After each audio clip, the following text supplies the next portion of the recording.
one, main event time. Bryan Danielson versus Daniel Garcia, the battle of the Daniels. And Daniel Garcia has quickly, over the last 3, 4, 5 months, I've been much bigger fan. Early on when he was with 2.0, I was like, oh man, I wasn't sold yet, but I quickly got sold with him. But you got and taste. Wheeler Yuta. You got taste. 2.0 does a great job. They're pure gold anytime they're on TV. I absolutely love them. But the Daniel Garcia and Wheeler Yuta are two young talents that I have quickly fallen in love with and appreciated their work ethic, their drive, and their physicality. And they really they never phone it in. Both those guys never phone it in. Danielson himself never phones it in. And this was a very interesting match. Just the storytelling. I'm glad they kind of had him be woozy, and I was sold. I definitely was sold at some of the spots. Danielson was like, whoa, after he did the drop kick off the top rope and he just laid there, and then the DDT onto the cement exposed on the ground was pretty brutal. I saw a slow-mo video of Garcia's facial expressions. He did a great job selling, but I think this was the absolute best move, what they did tonight, and giving Garcia the win over Danielson, which not many people in AEW, not many people in wrestling have gotten a win over him, whether it have been a helped win or essentially just kind of pass out like he did, kind of protect Danielson. But Garcia, man, he was my top performer of the night in a packed show, which could have gone to either Hook, it could have gone to Moxley, it could have gone to just Jericho's pure presence of the all night. But I think Garcia, man, he earned this win, earned this main event victory, and was really impressive to me.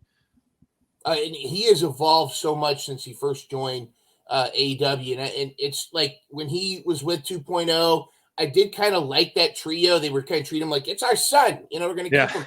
But then, and I loved the transition when he joined the Jericho Appreciation Society, because up until that point on the indie scene and everything, he's being touted as this incredible pro wrestler, diehard blood, pro wrestler. And then he goes, well, if you're going to be a sports entertainer, then I'm going to be a sports entertainer too. And the crowd just, no, that was such a tremendous moment, but he has evolved. I love that. And he's come so far. I think this was a great call. I felt like it was a little bit of a throwback. This might show my age, but a little bit of a throwback to the Shawn Michaels Owen Hart match from a long time ago, where Shawn Michaels came back and he passes out in the ring, and then Owen Hart's actually freaking out, and the selling on both Bryan Danielson selling the did he come back too soon thing. And Garcia's expression, I wasn't 100% convinced that there wasn't a real problem. We kept watching the ref getting ready to do the X. I know. And I was looking for that too. And Full Tilt Deb's not a big Bryan Danielson fan, and so she was like, "Throw that X, get him out of here."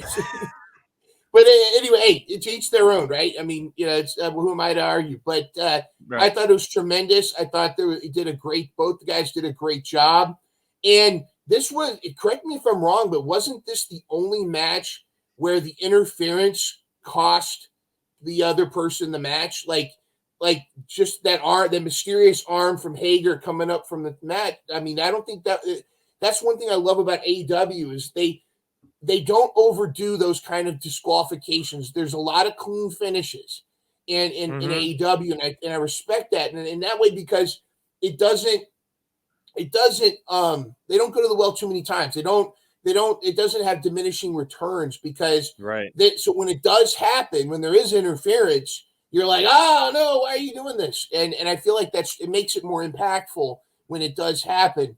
But it's still, I mean, even with the interference, that Daniel Garcia won that match. He was dominating, and I felt like that was a tremendous way to end it.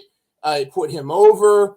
And especially after the tremendous match that he had with Wheeler Yuta at the Ring of Honor pay-per-view. So big things for this guy. And it just encapsulates an entire show that highlighted the future, highlighted the young, homegrown talent. I mean, everybody was lifted up in this.